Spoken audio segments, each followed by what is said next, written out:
Diabetics ഉള്ള ആളുകൾ ശരിക്കും ഇവർ ഷുഗർ കഴിച്ചിട്ട് മാത്രമാണോ ഡയബറ്റിക്സ് ആവുന്നത്? എല്ലാവരുടെയും ഒരു മിസ്കോൺസെപ്ഷനാണത്. ഷുഗർ കഴിച്ചുകൊണ്ടാണോ ചെറുപ്പത്തിൽ ഇത്രയും ചോക്ലേറ്റ് കഴിച്ചിട്ടല്ലേ ഷുഗർ ആയതെന്നൊക്കെ പറയുന്ന ആളുകളുണ്ട്. ശരിക്കും ഷുഗർ കഴിച്ചിട്ട് മാത്രമാണോ ഡയബറ്റിക് ആവുന്നത്? ഷുഗർ കഴിച്ചുകൊണ്ട് മാത്രമേ ആൾ ഡയബറ്റിക് ആവണമെന്നൊന്നുമില്ല, അങ്ങനെയൊന്നുമില്ല.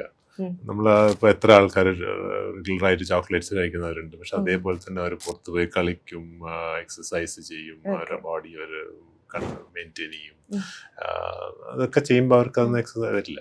അപ്പം എപ്പോഴും നമ്മളെപ്പോഴും നോക്കേണ്ടതെന്ന് വെച്ചാൽ ഒരു ജനറ്റിക് ആയിട്ടുള്ള ഒരു പ്രിഡിസ്പൊസിഷൻ ഉള്ളൊരു വ്യക്തി, ഒരു കുട്ടി, ഇപ്പോൾ പൊതുവെ ആ കുട്ടി കുറച്ചൊരു ഒബീസ് ആണ്, ആക്ടിവിറ്റി കുറവാണ്, റിസ്ക് ഫാക്ടേഴ്സ് ഉണ്ട്. അപ്പം അങ്ങനെയൊക്കെയുള്ള ഒരു കുട്ടി അതിൻ്റെ കൂടെ ചോക്ലേറ്റ്സും മധുരവും ഒക്കെ കൂടെ കഴിക്കുമ്പോൾ തീർച്ചയായിട്ടും അവരെ ഒരു ഇൻസുലിൻ റെസിസ്റ്റൻറ്റ് സ്റ്റേറ്റിലേക്ക് അല്ലെങ്കിൽ ഒരു ഡയബറ്റീസിലേക്ക്, പ്രീ ഡയബറ്റീസിലേക്ക് പുഷ് ചെയ്യാൻ സാധ്യത കൂടുതലാണ്. അത്രയേ ഉള്ളൂ. അല്ലാണ്ട് ഒരു ഷുഗർ കഴിച്ചതിനെ കൊണ്ട്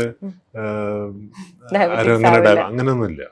ആ ഒരു സിറ്റുവേഷനിൽ നിൽക്കുന്ന ഒരു വ്യക്തി, അതായത് ഒരു പ്രീ ഡയബറ്റീസിന് വരാനുള്ളൊരു സ്റ്റേജിൽ നിൽക്കുന്നതല്ലേ, അങ്ങനെ ഒരു ഒബീസ് ആയിട്ടുള്ള ആക്ടിവിറ്റി ഒന്നും ഇല്ലാത്ത വീട്ടിൽ എപ്പോഴും കമ്പ്യൂട്ടറിന്റെ മുന്നിലും ടി വിയുടെ മുന്നിലും മാത്രം ഇരിക്കുക, അങ്ങനെയൊക്കെയുള്ള ഒരാൾക്ക് ഇത് കൂടെ ചെല്ലുമ്പോൾ ഇത് ഹൈ ഗ്ലൂക്കോസ് കാലറി വളരെ കൂടുതലല്ലേ, അപ്പോൾ അത് തീർച്ചയായിട്ടും അവരെ ഡയബറ്റീസിലേക്ക് കൊണ്ടുപോകാം.